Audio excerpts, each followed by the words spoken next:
In this curriculum, we've followed the process of church planting, starting with evangelism, the planting of the seed of the gospel in the soil of your context. Once the gospel message is received, the process of sowing leads to the formation of a local church body. As the body is gathered, the sowers work to raise up leadership from among the new believers. Once the church regularly gathers, the long process of growth begins. All growth is caused by God and led by the Spirit. This growth must be carefully guarded as the church planting teams stewards their own spiritual growth and the growth of their church plant against the obstacles that they come up against. This process, while simple, is extraordinarily difficult work. No single method will be sufficient for evangelism, church formation, or continued growth. This is a process that is fully dependent from beginning to end on the grace and provision of God's Spirit. Today, we want you to spend time in prayer for the future of God's church.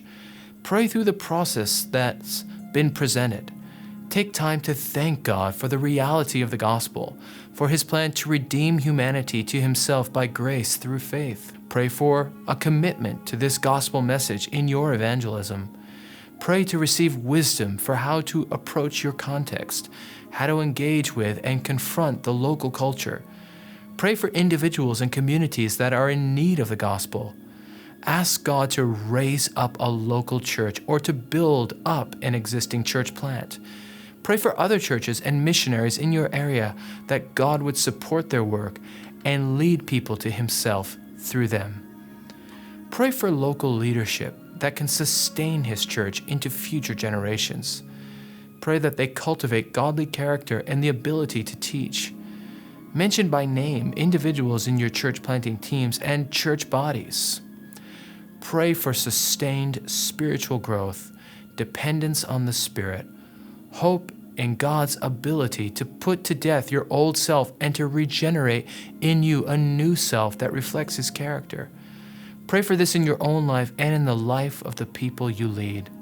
Finally, pray for endurance, patience, and long-suffering in the face of strain, opposition, and failure. From beginning to end, cover your ministry in prayer. Remember that this ministry is for God, by God, and with God, and that apart from Him, we cannot accomplish anything as a church planting team. Take time to acknowledge that now. Take time to acknowledge that regularly. Europe as a mission field is growing.